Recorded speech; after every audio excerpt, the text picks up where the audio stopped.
What's going on, guys? Welcome to Wing Tucson Mixed Martial Arts. As we know, we're not the normal mixed martial arts. Everybody knows we take what is needed and we disregard what isn't. When we punch, we punch. When we kick, we kick. So I know it seems kind of retarded at times for a lot of different people out there who are not going to like the idea of cross hands. They ain't going to like the idea of the straight hand. Ain't gonna like the idea of the adopted hand, of course. Tiger claw, which is crane claw. There's a lot of people out there who's not gonna understand the drop hand from jumps out. Of course, there's a lot of people out there who don't get the backwards jip style, of course, right now.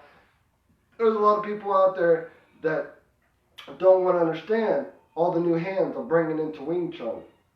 And they want to limit themselves. I'm dealing with that right now on a lot of different groups. One of the greatest things we're understanding right now is they are on the defensive and they are trying to say, well, you're not doing Chi Sao. This is Chi Sao. When you saw the video, everybody knows. This is Chi Sao. Everybody knows what Chi Sao is. You put one hand over the other and have the other hand over the other. So you're floating and flowing with the Chi Sao, even in a short distance. I gave you the idea about Master Wong's system, about the headbutt. That's what people pay for. That's what people are getting. Now I go teach you my cross hands and they don't get my gansao from my kansao. That's normal. You should never let those people discourage you. I'll sit there all goddamn day, argue with these goddamn people in a way in which they do not understand. But they want to go play games as if we not already made challenge to Master Wong. And he have no guts to take up what I have to offer, because he say, oh, it don't work. Oh, you know, don't try. Oh, you just want to make it look stupid. But I go show you just like Master Wong go show you, and you go pay lots of money for headbutt and Chi Sao, and I go give it to you how to counteract what he makes you pay in Chi Sao for free. So, fuck those people. Fuck that shit. Understand the 8 hands, even the crane hook, of course. There goes another form of it. Let's talk about the 8 hands. There's the cross hand. There's the straight hand. There's the drop hand. Drop hand has a lot of description to it too. Don't forget. It's not just a difference of the jump style, but it is the shoulder blade. After striking, dropping, and striking again, like the 1-inch punch. It can be done. Okay, cross hand, straight hand, drop hand, crane claw. That is represented into adopted hand, also like the tiger claw. So we got our 4 hands so far. We got the backwards jip style. That's a 5th hand. Of course, that's another good form. We've got the circle hand. That's a 6th hand. We're understanding those good little things right there. So there's cross, there's straight, there's drop, there's claw. Of course, we understand again, there is the circle hand. Makes no sense. We're sitting here trying to figure out a lot of these different hands. Very difficult for people to adopt and manipulate things in which is taught out there on a situation in which a lot of people don't try to focus on. There's so much more like it can't work, more than they take the time to let it work. But that's one of the hardest things we deal with people, is that they don't want to accept what is offered. But then you see it and it works. You see it and it works. And you're thinking to yourself, well, why didn't I go a little bit harder?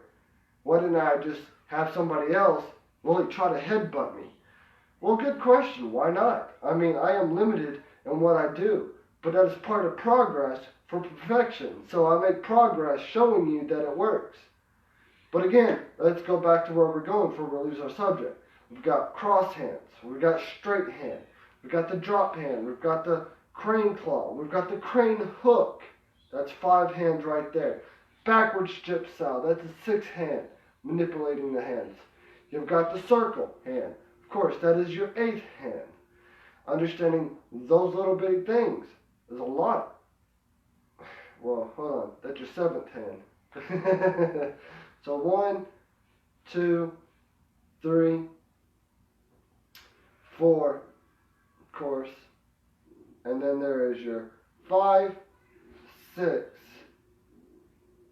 Let's see here. What other hands have I taught? There is the up hand, of course. That's the 7th, right?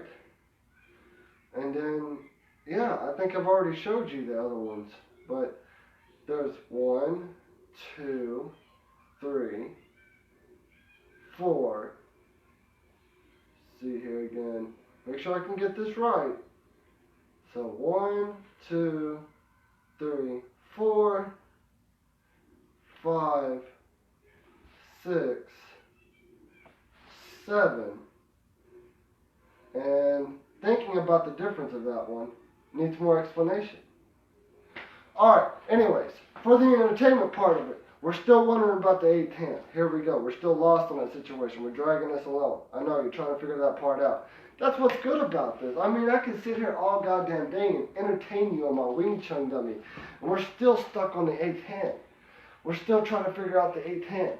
But either way, even if I'm just sitting here striking my Wing Chun dummy, doesn't really matter. Are you not enjoying martial arts? Are you not understanding what you're learning?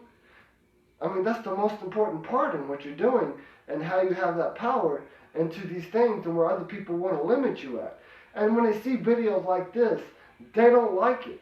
They want to be like, well, I saw the video. He didn't seem pretty professional in it. I saw the video. He was live and he was stuttering and he didn't make sense. I saw the video and he paused for a little while. I saw the video and he did this and that. You see how much negativity I deal with? That's what I deal with. Even if I create that negativity, I deal with that type of negativity. But one of the main things I can do, as we all know, there are over 3,000 people on this page right now that have an understanding of what I've been teaching you. And that's one of the main things you've got to understand, is you've had that much power to what you've been learning. It's not just because of what I post, or else if they would have been like, well, he's trying to take advantage of us. He's just trying to make stupid fucking videos and lure us in. Of course not. I've explained to you that this is a community page where I share things and a very even understanding where people will only teach you a certain percentage. If you end up under something and only have to flip under for bong sao, that's the only way you can use it. No, that is not the only way you can use bong sao. You can pak sao, bong sao, chop right on down, come right back up. See, a lot of people don't get that. They continue looking for the excuses, the reasonings. And again, should I sit here and tell you what the 8th hand is? When I told you my cross hands, I told you my straight hand, I told you my drop hand, I've told you my adapted hand, of course. And when I've sat here and gave you the explanation of understanding the circle hand. 5 good hands. 1, 2, 3, 4, 5. And then you got your 6th. Then you got your 7th. But what is my 8th hand? What is it? I kind of forget. You know, I have this memory dysfunction where I have to go look back at my videos sometimes. Of course, that is normal. You've got to look back at those videos. You've got to understand what I've been explaining to you. These little defaults of things of which you can use in a fight. And why they say it don't work, I don't know. I show you personally. And how much more personal do you want? Do you want me to beat somebody down with what I do? To show you what I do? That's not what it's about, to get the teachings of self-defense to start a fight. You learn that in a gym. You learn that practicing being fair, because if you was just to break people's arms like I teach you, or grab the wrist, twist that wrist, and you can grab that wrist right here and even twist it some more, come down, break that wrist even more. A lot of people don't get that. It's a lot of free understanding for people that they don't want to fully take in. It's sometimes harder than when people try to realize one of the hardest things you're dealing with when we talk about our cross hands versus the headbutt. You know, we deal with a lot of different issues from people's opinions. People's opinions are people's opinions. You put that on the mat. You put that into practice. You find someone other than them to practice with, or you just practice it the way you need to, and you start realizing you can use that power during an actual practice bar with your opponent. You start thinking to yourself, well, of course, there is this upper hand part here. But ain't that supposed to be tote style? I don't know. I don't really call it tokusao once I manipulate the hand. And that's what Chun talks about. A lot of people are like, well, how can you do the things? What makes you Sifu? What makes you a good teacher? Well, Sifu Alexander Smith tells you that Chun took the time to be a part of things, to explain things about 70% hands and 30% legs. Chun himself talked about manipulating the hands, adding wrestling into your moves, doing things and adopting things into your style of fighting, just like JKD. So when you have that reality right there, you're starting to think to yourself again, what type of game am I playing with people for free? For fucking free. Where they want to sit here and sell you something like this and just headbutt you.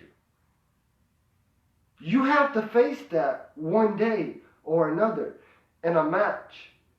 And if they call it legal, then it's legal. But how are you ever going to counteract that if you don't understand what I'm talking about? That's your problem right now, is that how can you accept me if you can't accept Master Wong's system? We all know what Chisao is about. So you've got your cross hand, you've got your straight hand, you've got your drop hand, you've got your claw hand, you've got your circle hand, you've got your backwards Jipsao. Okay? We're that far. You've got your upper hand right here. It's not grabbing for the elbows, it's grabbing for the fist. You grab the fist sort of like around the wrist, and you twist that wrist, and you're able to block just the same. You're manipulating the hands. So that's 1, that's 2, that's 3, that's 4, that's 5, that's 6, that's 7, and there's 8. That's 8 new hands for you to play around with, to have a lot of fun with, in a match where you can actually use it and they can't disqualify you if it is something that it takes to win that match in a tournament or whatever you get yourself into. Even in a knife fight, someone whips out a knife and it's right here in their arm, but you slide to the side and you slip down and you fook that motherfucker up and you slit them right back. That's a simple understanding in the hook hand, because you're not trying to gum sow down, you're not trying to just jerk it down. There's a difference in the teachings. That teaching comes different. It's more of a graceful flow. You're gracefully flowing. You're not gum sowing it down. You're not. There's a different teaching in everything I'm giving you. Even in manipulation. From the drop, not on the wrist, but on the fist. From the grip, not on the elbow, but around the wrist and the fist. That's power. More power than they'll ever want to accept. But now you know. Now you see. I put video out there just like they do. I show you for free. Now you can see it work. Now you go practice it. Make it faster. You go perfect it. You go do what you want to do with it. You go see what you can do with what I show you, because it was all raw material that I gave you. Okay, guys, so that's your inspiration for this weekend. Go practice that. Go get a partner. Go understand what I'm talking about. Those people are just going to continue dragging you down for the adaptation, the Chun, the JKD way, the mixed martial arts way. Believe in what I talk about. You will believe in yourself and put it out there. Do it. Make those cross hands understand that they don't get you in your Kansao and your Gansao. I'm out of here, guys. Enjoy yourselves.